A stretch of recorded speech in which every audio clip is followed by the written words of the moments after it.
Do you have questions on your financial strategies for your business or your family? It is tough sometimes to process all the information and the noise out there when it comes to taxes, retirement plans, college planning for your children, investing in uncertain times, and protecting you and your loved ones with the right insurance. Diamond State Financial Group specializes in working with individuals and helping them simplify their comprehensive financial picture. They go beyond the basics and help clients like myself look at their current financial position, their dreams, their goals, and the lives that they would like to live, and help them plan to achieve all that they would like to achieve in life. They also consult with business owners like myself to help them think through many of the same strategies, as well as provide comprehensive business consulting engagements to help them maximize the value of the hard work they put in to build their business. One of the primary sources of stress in our lives is questions about money. Consider a conversation with an advisor to see if it makes sense to let them help you through it. Call Greg Carroll to set up a complimentary, no obligation conversation at 302 366 0366, or you could even text questions to 302 956 9878. Securities offered through Cetera Advisor Networks, LLC, member FINRA-SIPC. Advisory services offered through Cetera Investment Advisors, LLC, a registered investment advisor. Cetera is under separate ownership from any other named entity. Hello, friends. Welcome to Level Up with Debbie Neal. I am your host. There is nowhere I would rather be than right here, right now, with you. This podcast is all about leveling up in all aspects of our lives. Thank you for being here. I am so grateful. I'm excited to be on this journey with you. Together, we are leveling up. You ready?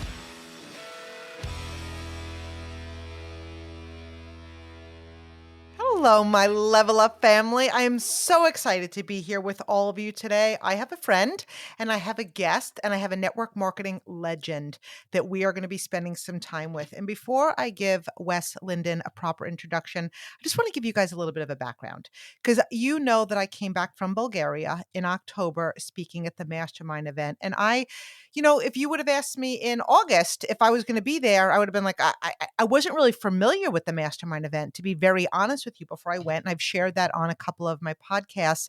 But the first conversation I had with anyone outside of Dana Collins who suggested me to speak at the Mastermind was Wes. And Wes and I did a Zoom together, which my guess was it was supposed to be a few minutes, but we ended up chatting for more than a few minutes. And just from that Zoom, I thought to myself, I'm so excited and grateful that I had the opportunity to speak with this man. His energy, I could feel his humble, amazing energy. And at that point, I didn't really know the company he represented. I didn't know his level of success. I only knew that he was very involved with the Mastermind event that I was going to be attending. And it was an honor that I was even considered. So after that conversation, I went to Bulgaria. I had the most amazing event, most amazing time. And so when I was going there, my prayer was that I could just bring any value that they were looking for, that I could serve them in any way. It was such an honor to be invited. But what a gift it was for me. I was poured into by some of the best in the industry. And having the opportunity to spend time with Wes was such a gift. And his training at the Mastermind event. My friends, I've been building this profession for 18 years. And one of the things I love so much about this profession is we are just always a work in progress. The student is never out. We're always learning. We're always growing. We're always expanding. And I thought his training was so simple and so brilliant. Like, I just sat there, I'm like, oh, I could just think of where I could place different team members and all of these different things. So we're going to have some fun. We're going to kind of have a conversation around the training that he did in Bulgaria. And I want to start with his intro before I turn it over to him. So Wes Linden is a legend in the network marketing space. He's known for his remarkable journey from a university dropout to a successful entrepreneur and leader. His network marketing career started in 1997. Wes joined a UK-based direct selling company to supplement his income while studying, which I love that because that's why most people join a network marketing business, to add some to their life. Despite initial academic struggles, he found his true calling in network marketing and decided to pursue it full time. So, over the past 25 plus years, Wes has built an impressive direct selling business with an annual sales volume exceeding 400 million. He achieved the top position in his company after 16 years, becoming one of only 3 individuals to also reach this rank. He has remained loyal to a single company throughout his entire career. And friends, that was really sentimental to me.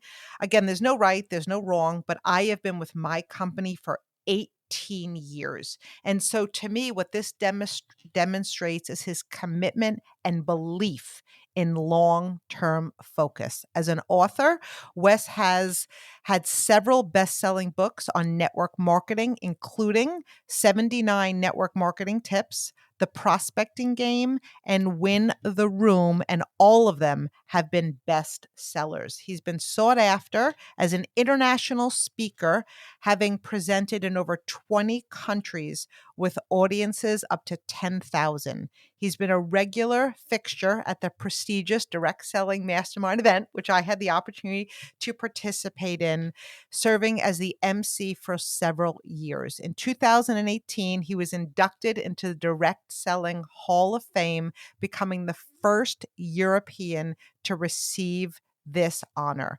And so, in addition, he's very passionate about personal development and helping others succeed. He also has a podcast called The Resilience Project and has taught thousands of individuals to thrive with their side business. He's also an advocate for work-life balance, enjoying frequent travel and maintaining an active lifestyle. And friends, I actually had to cut just a little bit of his impressive bio just so you could hear more from actually his voice. So Wes, thank you so much for being here. It really is an honor to be building this industry with you, to be learning from you, and to now consider you a friend of mine. So I'm very blessed. I'd like to turn it over to you for a few minutes to share whatever you'd like to share with the audience. And then I want to have some fun talking about your training because I loved it so much. Oh, Debbie, well, thank you. It's a real honor to be here. And like you said, when we had that Zoom call, which Dana kind of, helped make happen, I'd already known of you and known of your podcast. So to then just a few months later be on it is a real honor to be sharing with your followers. And, that Zoom call that you mentioned we had, which was supposed to be, maybe 10 minutes, 15 if we were being polite, was like, I don't know, I think it was over an hour or something. And I went away as if I'd just had like a £10,000 seminar or something like that. Like I was really pumped. I was like, oh my God, I love this lady. And I'd already kind of got that from you from your podcast, but then getting to know you in person and, congratulations to you. You absolutely smashed it at the mastermind. You were so popular and really, people really loved you. So it's been a real honor to be involved in that event now, as you say, for over a decade.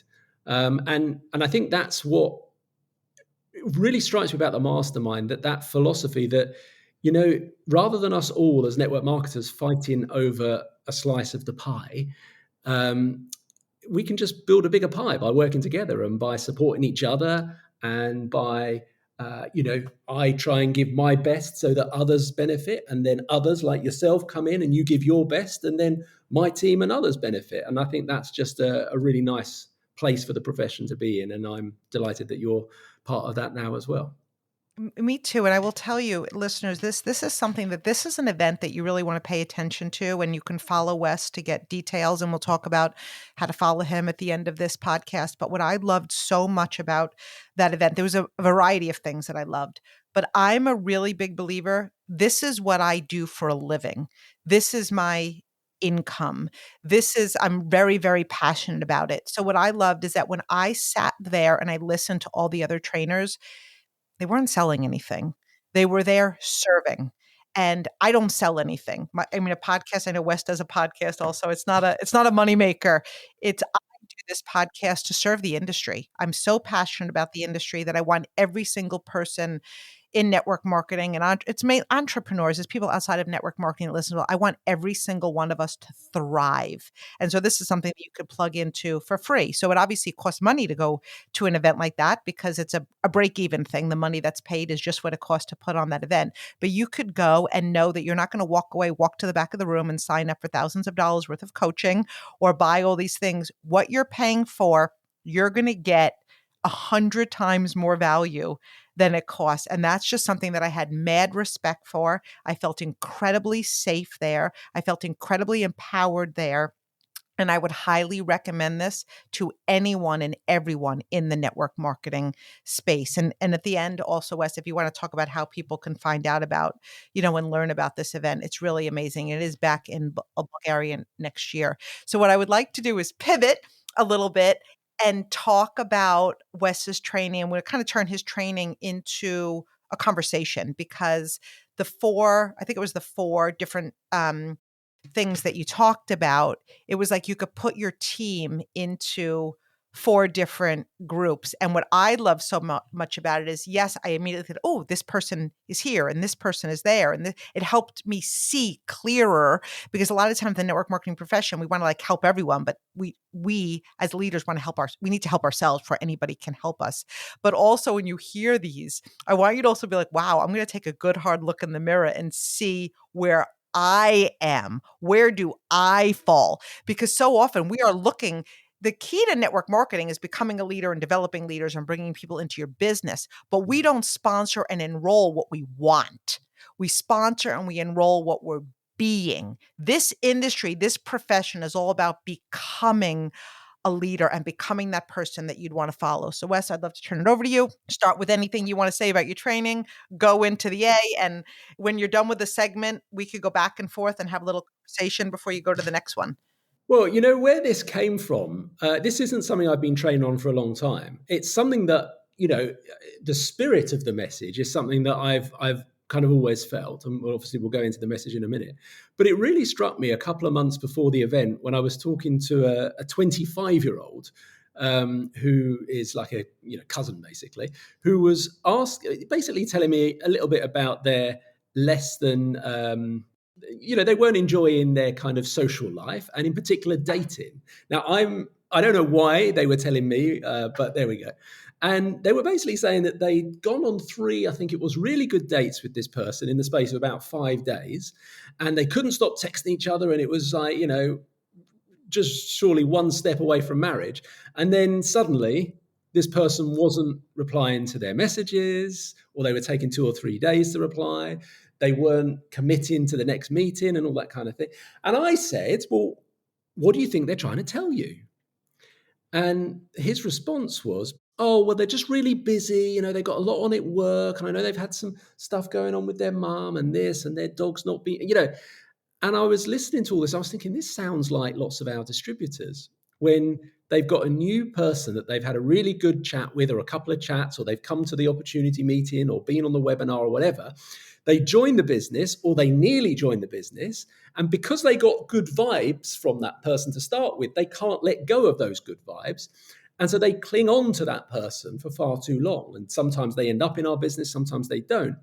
So I kind of started suggesting to this youngster that in our business, what we teach our distributors to do is basically not always rely on just one prospect. Now, by the way, I'm not advocating this once you get married. By the way, this isn't actual marriage advice, but this is business in our business, in the same sense that this person was kind of almost chatting to a prospect.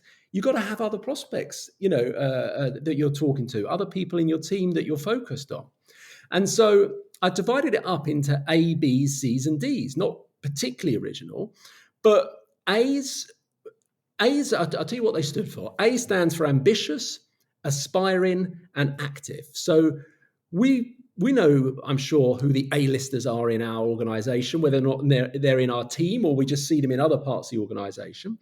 They're ambitious, they're aspiring, they're active. They turn up to events, they run their own team meetings, they're consistently introducing new customers and team members, they're supporting their new team to get started, they're always filling their car to go to events, they're arranging team meals and socials, they qualify for the incentives, they've got a good follow-up system in place, and they're treating the business like a business. And even if the company does something that is a bit hard to swallow, they find the good in it and then they promote that out to their team. And they're the type of person who not only do they always call you back, but if they ring you and you don't respond, they'll be messaging you 2 minutes later to say, when are you free? I need to talk to you. Like, they'll be on you. And they're doing something every day, even if it's just one thing. They just want to stay active every single day, even when they're on holiday, even during Thanksgiving, they find a way to do something. So they touch their business every day. And so I started our presentation at Mastermind by explaining, so that's our A-listers. Yeah, I want you to go right on to the B, but I love the opportunity to just touch on it. When you guys hear the ambitious, the aspiring, that doesn't necessarily come with a title. And so often we hear like, I will behave that way when I am, right? Like when I'm paid that way, I'll show up that way. When I have the title, I'll show up that way. It doesn't work that way. You can be an A person in your business from the minute you get an ID or tomorrow. And I want you to understand that, because a lot of times we justify that, well, of course, if I was making that, I would do those things. And the only way to make that money or to have that title or to grow that level of influence, you must be ambitious first. You must do the aspiring and the activity, and then you will have that. So I love that so much, because our goal is for all of us to be A's. Even if we have no A's in our business, that's how you attract A's into your business. Yep, 100% agree. Well, I'll go on to B's, and then I'm sure we'll be able to chew more of this over as we go. So B's, they're bouncing. And what I mean by bouncing is they're excited. They're bouncing all over the place. They're excited. They are battling. And what I mean by that is they are persevering through the tough times, and they're busy. They're active. They're actually doing stuff. They go to events. They offer to help at the team events, but they're not necessarily running their own yet. But they definitely run one of the sessions within your team events. They try and achieve all the incentives, and they get most of them, but sometimes, they don't get all the results every single month. Some months they look set for a really great promotion, and then other months they might lose a bit of momentum, it falls away, and they have to start the engine again, but they generally do. And they're generally pretty good with follow-up. Sometimes they get a little bit overwhelmed with what to do next, and they are active most days. But then they have times where they don't get activity done. And sometimes it's not because they're being lazy, it's because they get busy with other stuff, which makes them think they're active. So, for example, they're making slide presentations for the next meeting, or they're redesigning social media graphics or images for the whole team, or doing things that make them think they're working their business, but they're just not actually rainmaker activities that's going to bring them results. So they're busy, but sometimes on the wrong stuff. So I kind of categorize B's in that way. Because then we'll get into, right, how you could go from one to the next, because people can change. You don't have to be a B. You don't have to bounce forever. You can get to an A. You could literally be like, I'm done bouncing around and I'm going to become an A. So C's, they are conflicted. They are conflicted because they often look in bewilderment at how the A's and B's are getting all the results and they're not. They're casual. Now, what I mean by they're casual, they occasionally qualify for an incentive, but then they don't kick on. Instead, they kind of almost live off that achievement for the next few months. They're also contradictory. And what I mean by that is they get motivated, they say they want to do it, but then nothing really happens. So it's kind of contradictory behavior. They're basically consistently inconsistent. They come to some events and sometimes they might like man the registration desk at team events, but they don't really want to do anything that puts them too much under the spotlight. Now, occasionally they'll get a new team member or a customer, and then sometimes they even have a quick burst and get a couple in quick succession, which makes you think, oh, they're ready to become a B or an A. But then they run out of drive and they stop pushing on again. So that's kind of our C listers. And then if we move to our D lists, now D lists, these are the interesting ones. So what are D? They are dormant. They basically don't do very much activity at all. They've always got a reason why they don't do something. They are detached. They say they don't need events. They might come to one or two occasionally, but even if they come, they don't really clap or join in. They're pretty disengaged. They're very good at finding fault in what the company's doing. They think that if the company only listened to their idea to put 120 capsules in the product rather than 100, then this would mean they'd just sign up customers with no problem at all. Or they'd like to tell you how if the company offered an extra 0.5% in group residual income in the 12th level of the compensation plan, then they would get started.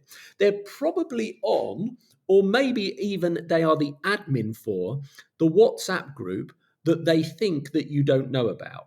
And they call it something like the outcasts, where lots of other people like them spend a lot of time listening to each other's dissatisfaction and convincing each other why it's the business that is at fault and not them and their lack of activity. They're also quite demanding. And when they are actually around, they're generally sending emails and WhatsApp messages and phoning a lot and contacting the head office, at the home office. And they're pointing out things like, well, I think the font is too small on the website on the third page, or on the new brochure, the purple isn't purple enough. Yeah, that kind of. In fact, D really stands for don't, because they basically don't do much. They don't produce volume. They don't bring team members in, and they don't really add any positivity. Now, I will just say there is another completely different type of D-lister, almost the complete opposite end of. They're often very nice to be around, and you get lulled into a full sense of security with them because they actually turn up to events and they seem to enjoy them. And then you end up confused because it never translates into new team members or new customers. They mostly just come from they come for the dancing, the drinks, and the donuts. But they are nice to have around. They just don't really add any volume to the business. So it's kind of whatever kind of D-lister you have, whether they're nice or annoying, they just don't add to the volume. Now, I do know, by the way, I will just say, not everyone fits neatly into any of these categories. And I also want to point out that I am very aware that some people have significant issues at home, whether it's with childcare problems, work pressures, marriage issues, physical or mental health challenges. So I realize that sometimes there's going to be someone listening to this that thinks, yeah, well, I am a C or a D, but you don't know what goes on in my life. And I totally respect that some people are battling through anyway. So I hope nobody's offended by that. But I think it's also fair, as you've pointed out, Debbie, to say that nobody stays in any of these categories forever. We've basically been in all of these segments at different times of our careers, I'm sure. You know what's really interesting what you just said, Wes? And people have things going on in their personal lives, right? And we all have. I'm sure in over your 2 decades of building network marketing, you've experienced some happy times in your life and also some really hard times in your life. I have as well. And so this could be interpreted as being not caring, but I really do. It's amazing that when people have a regular job, a corporate job, a 9 to 5 job, you have hard going on and you still show up. And why do you still show up? Because you don't have a choice. That is the way you pay the bills in your home. So you have to put on the happy face and figure it out. But that's the missing piece in this profession. In this profession, you have the choice to not show up and use all of those things as an excuse, as legitimate as it is. It's legitimate, and we care, and we hear you, and we see you, but you're also not going to get the results, because I know that I started this business to provide an income for my family. And that meant showing up in the hard and figuring out.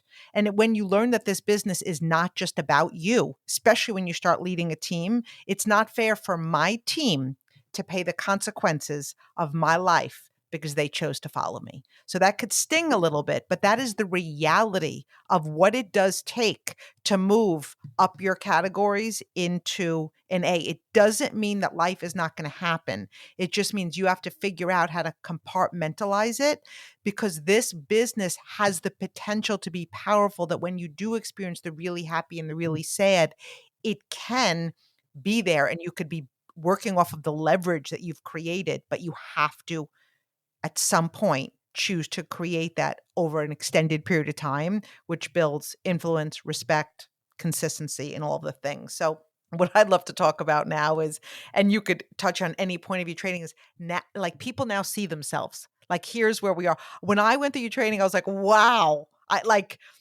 already could put everybody in all of these places. Like, it was nothing that I didn't know, but it was so simple and so good. So now what? Like, I'm a D. Now what do I do? I'm a C. Now what do I do?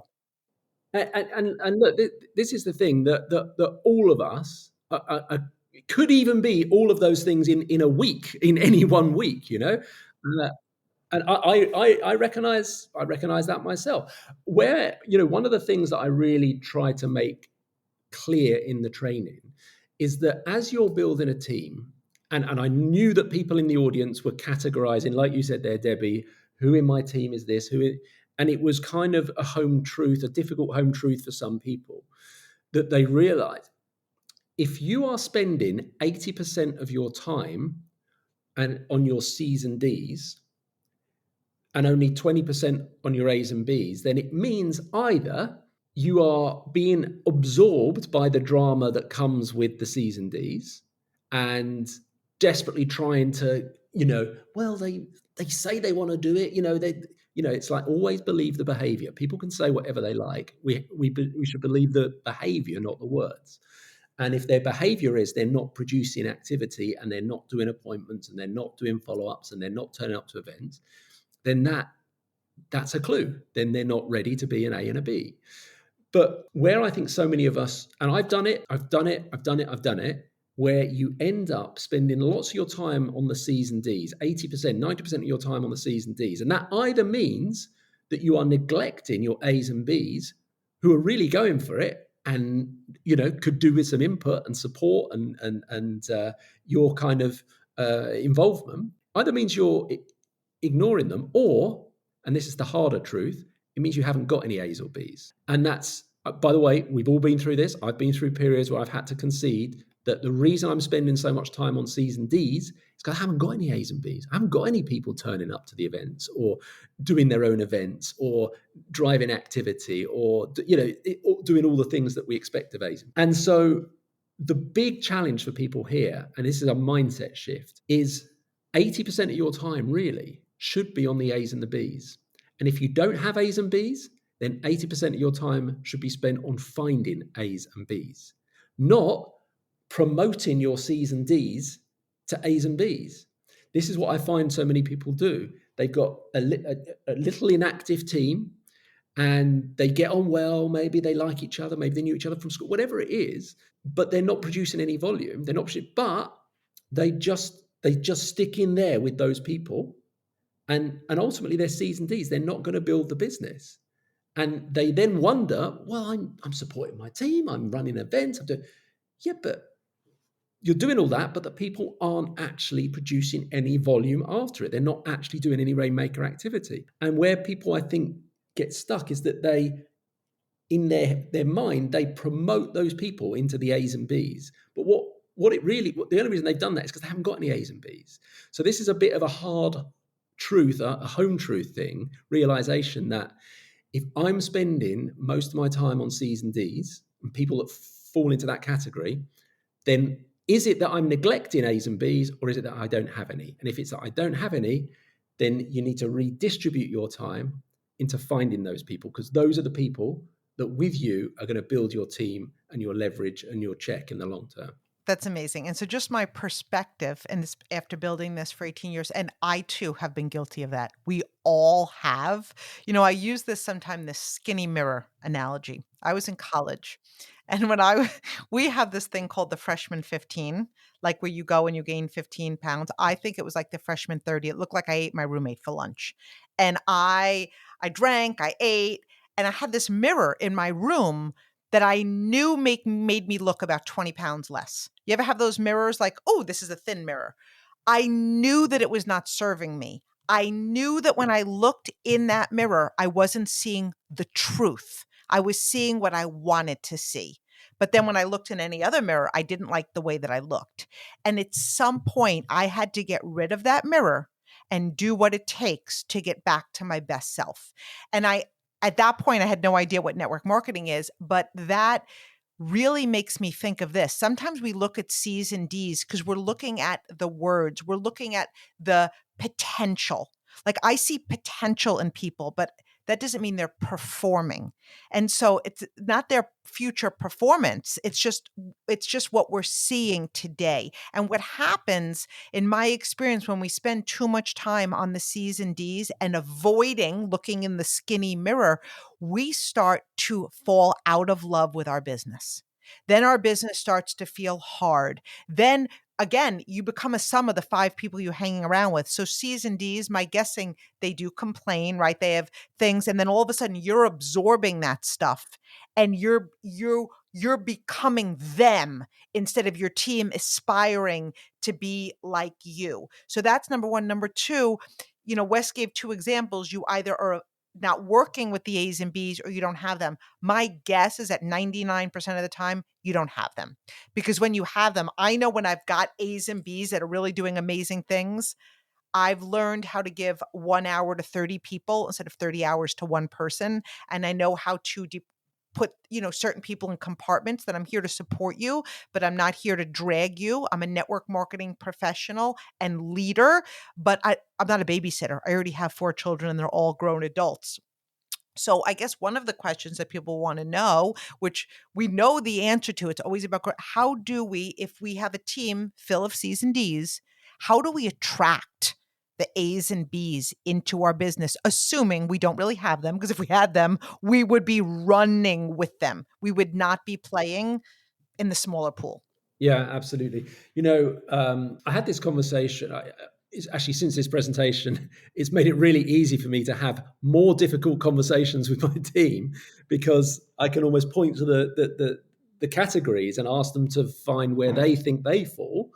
And people, they've got to be honest with themselves. Ultimately, what sets apart the A's and the B's and the C's and D's, apart from all the behaviors and the things I described, is actually just rainmaker activity, as in activity that brings the rain, doing stuff, like really doing stuff. That's the separation, the major kind of separation point. And I was having this conversation Saturday with a couple who they've done extremely well, but by their own admission, they've got pulled down into the doldrums. They are in the D category right now.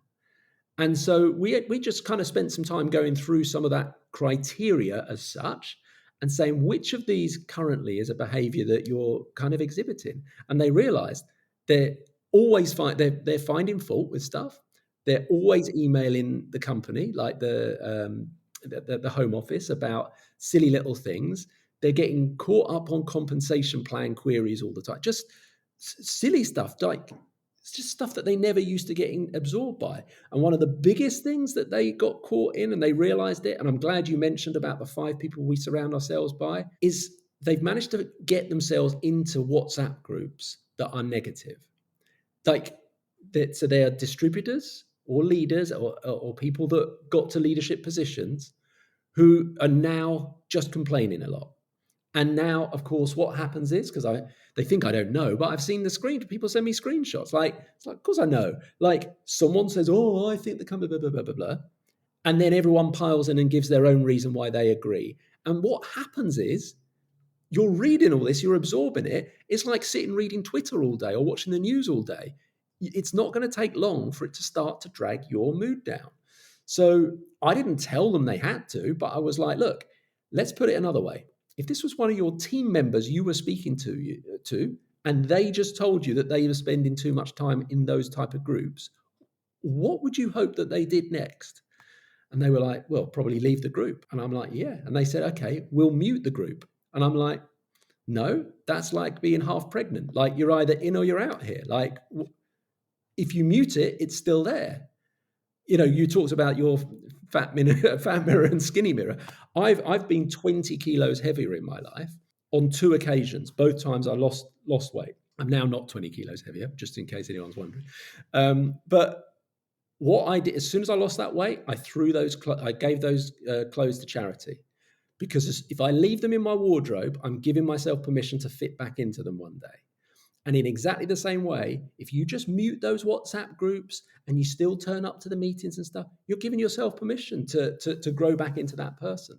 So I think it's about looking at this for yourself and, of course, for your team. And which category do I fit into? What behaviors am I not currently doing? Am I running events, or am I speaking and adding real value to events? Not speaking and just saying the thing you said 10 years ago that was relevant. Like, are you speaking and adding value?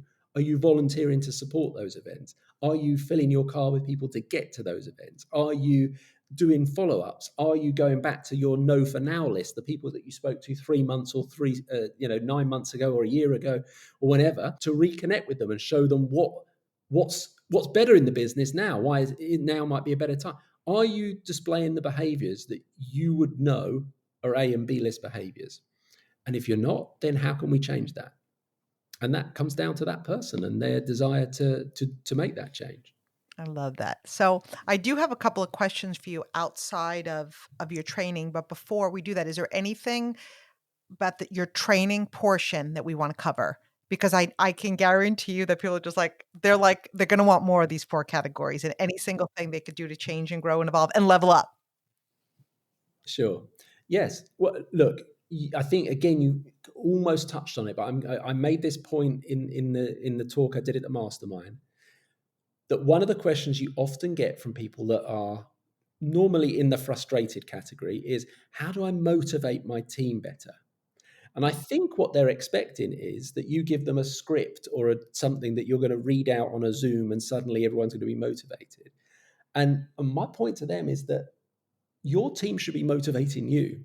And I don't mean as in they ringing you up going, come on, do more. Like, come on, like, you're so close. Like, I don't mean that. I mean, you should see one of your team members' names flashing up on your phone and you think, yes, it's so and so. I'm going to answer it. Like, or you're on another call and you see them ring and you think, I really want to speak to them. Oh, no, that's frustrating. Like, that you're so excited about the idea of speaking to them because all they're doing is bringing you positive news. Not always great. Like, it's not always like, oh, I've signed up another 500 people today, but they're positive, they're engaged, they're focused, they're switched on, they're determined, they're ambitious. Like, those are the people you want to be speaking to. So if that's not happening for you, and that you feel that, oh, well, I've got to motivate people, like that there's a problem there. That's another clue you don't have A's and B's. If you see people's name on your phone and you think, oh, it's them again, that's not the people you should be working with. That doesn't mean that they can't come on the team Zooms and they can't come to the collective. Like Debbie said there, that you've worked out how to do 1 hour for 30 people rather than 30 lots of 1 hour. Like, they can come to all of those things, but they shouldn't be getting multiples of individual attention from you, because if you're not motivated by them, then they're almost certainly not A's and B's right now. So good. And we've all I don't wanna say it, but there's definitely been time my phone has rang and I'm like, "Ugh, I really." Sometimes I don't think people I have to say I've been building this business for 18 years, I'm far from perfect. Far from perfect. None of us are perfect, okay? I don't think I've ever called anybody in my upline in my 18 years to bitch and complain, excuse my language. And the reason I don't is because just because they fall above me in our lineage does not mean I have the right to reign on their belief and their vision. I think it now granted, that's what I want people to come to me if they have an issue, if they want to talk things out, but I want you to really reflect and think, am I a leader, or do I just think because I have somebody above me, that gives me the right to call up and just go on a rant, and it's their responsibility to pour into me. It's your responsibility to pour into yourself. And you're blessed that we can listen to a podcast, we can open up a personal growth book, you can call your upline. That's why they're there. But your business is surely going to go to the next level when you realize that's not okay. And it's not demonstrating a life of excellence. When we live in a state of excellence, we make complaining and negativity a standard that we're not participating in. When Wes was talking about the groups, WhatsApp groups, and I even know in my company, there is even top ranked, and I use put that in parentheses because just because you have letters doesn't define us, that will get on a group chat and complain about things. And it's known. Anybody who knows me, Debbie Neal is not on a group. Anything that doesn't serve the highest good for my industry, myself, my profession, I will not participate in negativity. And sometimes that means standing alone, friends. So many people want to be liked and they want to be included. I want to be a light and I want to leave a legacy and I want to empower other people to be the best. And sometimes that means marching alone because the road to average is really crowded. You will find in the network marketing profession way more D's than A's. It's a fact. And you will not be able to change it, but what you focus on expands. I know you wanna say something, Wes, go. No, but you're right. It's not just network marketing, it's success in general. E e every any successful endeavor in life is gonna have more people on the sidelines commentating and feeding back negatively than people that get to the top of any profession. It's just the way it is. Funny enough, I listened to a podcast a few weeks ago, nothing to do with network marketing. It's an entrepreneur, personal development. It was Tim Ferriss and Seth Godin, who are not in the network marketing space at all. And one of them was talking to the other and saying about how he'd been asked by somebody um, it was basically this guy had a business where he was just dealing with basically C and D type customers all the time. And he said, "Well, how do I get better customers?" And he said, "Get rid of the rubbish ones." And he said, "Yeah, but then I won't be able to afford, my rent next month." And he's like, "No, the point is, unless you get rid of those people or unless you stop giving them your time, you're not going to create the opening. You're not going to create the space to find the good ones." And this goes back to what I was saying before about the C's and D's. In our business, thankfully, people can hold on to the rope for as long as they like until the time is right for them to actually pull themselves along it and become a champion, become like an A or a B. And that's fine. We can love them and let them grow in our business, but we don't have to be giving them all of our time if they're C's and D's. And hopefully we've made that point And you know now. what? We have a mutual friend, Jordan Adler. He, with his story, he was with multiple companies, didn't enroll one person, didn't make money, didn't follow the system, and now he's one of the highest paid in the profession. And I share that with you, and his podcast just dropped a couple of weeks ago. It didn't drop yet, but when this comes out, it'll be dropped a couple of weeks ago. And he didn't come in as an A-lister. I came in as an A. I immediately was like, "Oh my gosh, I get this." I immediately I'm sure I had B, C, and D qualities, we all do, but I came in as an A. He didn't, and he is a legend and one of the highest paid in the industry, and so I want you to understand that if you fall into one of those categories, this is not a death sentence. It's an opportunity for you to rise up. It's an opportunity for you to look in the mirror and say, "Wait a minute. I said yes for a reason. I got this business. I have every single thing I need inside of me to build this big, but I have got to get out of my own way because this is a merit-based business and the opportunity is there for you, but it will not happen if you're going to be a doormat or if you're going to be detached or you're going to be disengaged or if you're going to be just dancing around eating donuts." Okay? So let's let's address that. And what I'd love to ask you, Wes, because we have so many, when I started this podcast, it was not about network marketing. I wanted it to be very general. I wanted it to be mindset. I wanted it to be leadership, which are all encompassed in our profession. And then just somehow it got moved over, because to the core of my being, I'm a network marketer, and it's one of those things that instead of thinking, oh, what am I going to talk about this week? It was like, oh, I can't wait to get on that podcast because I have so many things to say, because I don't want to dance around the subject. It's people can apply what we're saying to any single profession, but I'm so passionate about the one that I'm building. And I know you are too. And I'd love for you to share why. Why network marketing? Why do you have such love and respect for this industry? And, because there's so many people that are like hanging, some people are thriving, but then there's some people that just want that piece of something to hang on and build this, because this business is so powerful. So what's your take? I just think, listen, I went to university against my better judgment. I went to a school where basically 100% of people went to university. That was like that was how it was. And I didn't apply to go to university. And then I was like outcast for a little bit. The headmaster was really upset with me, teachers, my peers were like, how come you not go to uni? How come you not? And I was like, I don't think it's for me.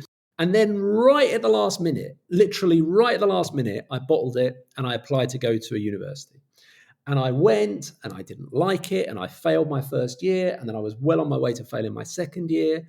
And, it wasn't working. In the end, I dropped out. But I dropped out about 6 months after I'd heard about this profession and got involved with it with my company. That's 27 years ago now. And it just struck me as like, okay, if you don't want to get a job or you don't want to have a career, you don't want to be a doctor or a scientist or a teacher or a policeman or whatever, and you don't want to just have a job you don't enjoy, maybe you want to have your own business. Well, I've got no money at all. So how am I going to get my own money? Like, how am I going to get my own business? That's ridiculous. I'm not going to be able to open a restaurant or a cafe or, anything cool and groovy like that. Network marketing gives people, regardless of what's gone on before, regardless of their education, regardless of their background, regardless of whether they're married or divorced, whether they're gay or straight, whether they're any religion under the sun, it gives everybody an even playing field. They can start with, it doesn't matter if they've got sacked from 10 jobs before. It doesn't matter if they failed in 10 businesses before. None of those things matter at all. All that matters now is what happens going forward. And whether you're 18 or 78 or 80 or whatever age you are, you can get started and you can make a success of it, whatever success looks like for you. And by the way, I'm always keen to say that the kind of success that Debbie's experiencing in her business and I'm experiencing in my business, that isn't necessarily success for everybody. That's not what everybody's going to set out for. It's not what everyone's going to achieve. But it doesn't mean that if you're getting $500 a month from your business that's covering your mortgage payments, or $1,000 a month that means that you only work 3.5 days a week and you don't have to do overtime, or you're paying for your children's school or university fees or healthcare or whatever it might, then that's a huge success. And I think for me, to find a business early in my life, and I was fortunate to find it early in my life, that allowed not only me to create the lifestyle that I choose with no ceiling, with nobody else dictating a ceiling, or the ceiling being, well, I've only got one of me and I've only got 24 hours in a day. None of those things matter. There is no ceiling in this type of business. It doesn't just depend on you. It depends on you to help other people see what you see. And as Art Jonak says, you make friends and then you help your friends. And to have a business like that where you can make friends and then help your friends to achieve whatever it might be, however big or small, in their life, with absolutely no barriers to entry, with absolutely nobody standing over you saying, no, I'm sorry, we don't think you're good enough, or you didn't pass the interview, or if only you spoke, better English, or if only you wrote better English. None of those things matter at all. People can join our type of business, and with zero experience, zero expertise, zero contact, zero even money behind them or education or whatever, they can make whatever success they like of their life moving forwards, meaning that our best days are always ahead of us rather than behind us. Too many people in and I don't want to knock jobs because jobs are really important. Like the economy wouldn't function without them. And I admire people that have the work ethic to do whatever they have to do to put food on the table. But I've seen a meme somewhere and I've heard it said that most people die at 30. They just don't get buried till they're like 85. And it's just, it's horrible to, I don't like saying it, but it's true because their dreams die. For many people, dreams die, hopes die, and they accept whatever the norm is then. For people in our business, whenever you join, your best days are ahead of you if you want it to be. And that is why I'm so passionate about this type of business still after 27 years. I love that so much because it's so true. We end up giving up our dreams, and most people are not designing a life, they're earning an income. And somewhere in our adult life, we forgot to dream, or we put our dreams in a box on a shelf somewhere, and we take them out every now and then, and we get really inspired by them, and like, "Oh, that's not our current reality. We just have to do this.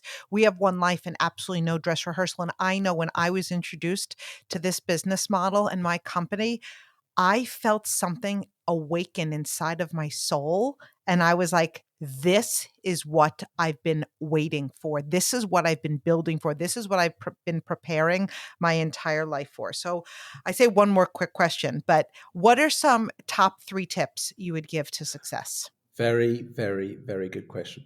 I think one of the things, so number one, and I was impressing this upon my team in a team meeting last night, that try not to get caught up in the minutiae of the products. Let the company deal with what they're good at. That's what they're there for. They're there to provide the products, work out the formulations, work out the prices, do all of that stuff, and they do it the best of their ability. Don't get involved in that. Instead, focus on your job. Your job, as far as the company is concerned, is to provide access, basically, access to the market, as in potential customers and potential new team members. And our second big job is to, where we can, hopefully by helping people become A's and B's, is help people live a life that's bigger than they imagined.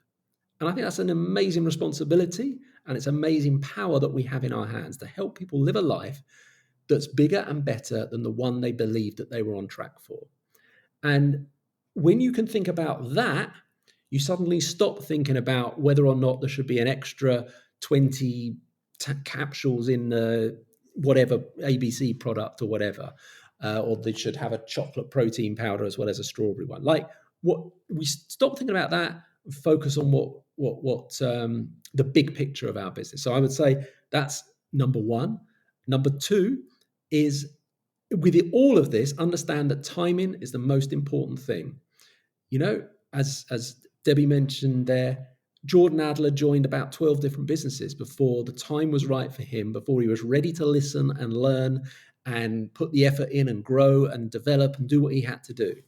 And there are going to be people in your business right now that are capable of getting to the top, but it's just not their time yet. So even when we talk about C's and D's, and it can sound a bit dismissive, it's not meant to be. We still love them and we let them grow, but we just don't let them dominate our time because you never know when the time is right. Funnily enough, I mentioned people that ring you and you get excited, and I missed a call earlier. One of my last missed calls, an hour and a half ago, was from a guy called Ramneesh. Ramneesh joined my business in about 2006.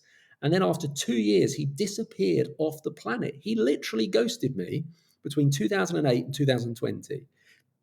I mean, if he answered 1 in 10 texts, I'd be surprised. If he called me back 1 in 10 times, I'd be surprised. But every now and again, I'd keep in touch with him. Just not every day, every 6 months, every year, whatever it was, sometimes on Facebook, sometimes.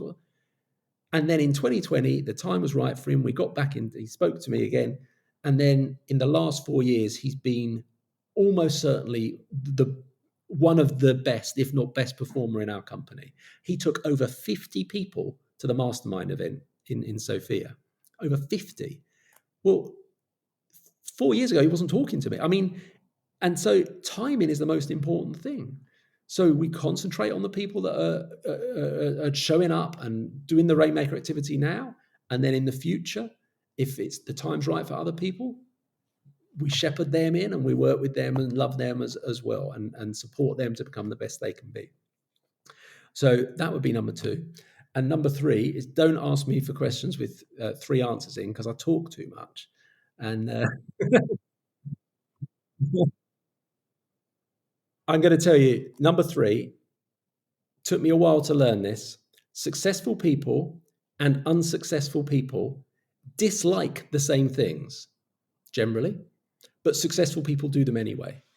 You know, in my early days, I used to moan all the time. I don't like phoning people up. I don't like disturbing people. I don't like following up. I don't like going and meeting people in strange coffee shops, or I don't like having to turn up to someone's house. But then I look at all the successful people, and they were doing it anyway, whether they liked it or not. And I think that's the same with anything. Like successful people, yeah, you know, if you gave me the chance to watch a Netflix box set back to back, I'd probably enjoy it. But I know that that's not going to get me closer to my dream. So I'm going to watch that Netflix box set over 6 weekends or something instead, like, you know, over like one episode, you know, every week or something. Like successful people and unsuccessful people generally dislike the same thing, but successful people just do them anyway. And so there's not a mystery. There's not like a magic potion or special words or special scripts. It's just about what we're prepared to do and what we're prepared to change to get the lifestyle that we really desire. So I love those 3 so much, and when you talked about number 2 and you talk about your teammate who didn't call you back from 2008 to 2020, which I had the pleasure of meeting him at Mastermind, he was really incredible, but friends, this is what I want you to hear. You will have people that you will think will be great at this business, but they're either a no, a not now, or an I would never do this, or they're in and then all of a sudden they're on like they've disappeared. And sometimes we let that stuff get in our heart. You need to build it anyway. Because here's the thing, sometimes we wait.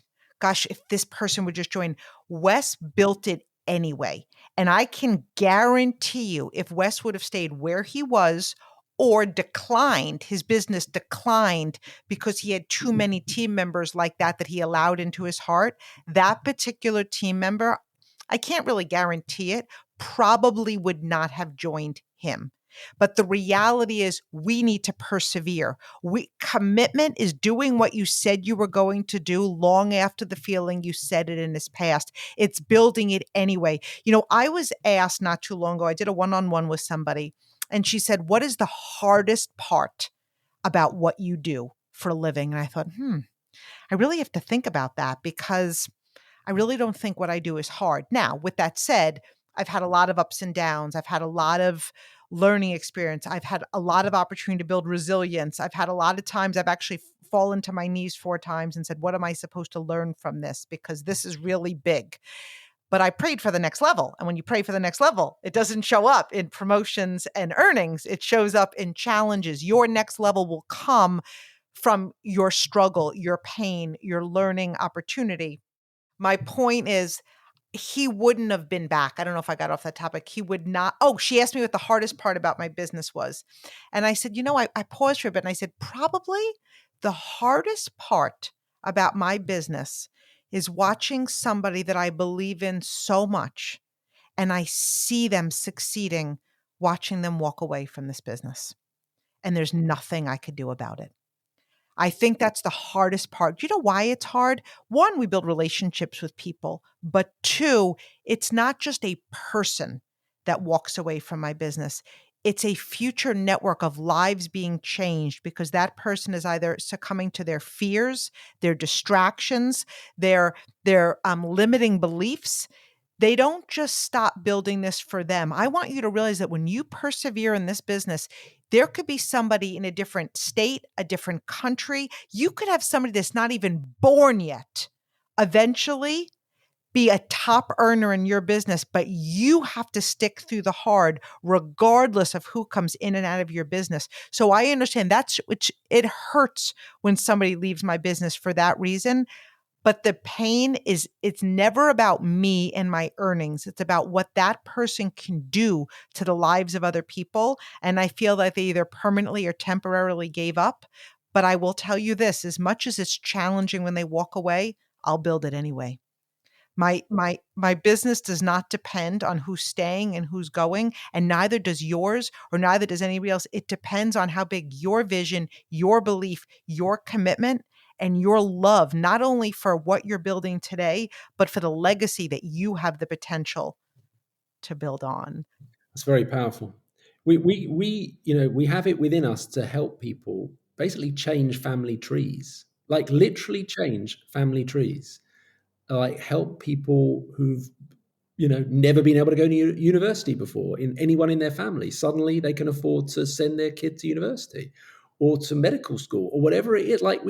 It's really powerful, and it might sound pie in the sky if that hasn't happened in your business yet. But trust me, you don't have to get that far through the business to start seeing that type of ripple effect happen where different things have happened. Someone's been able to afford to have IVF and then have their child that they were never going to have because of your business. Somebody's been able to,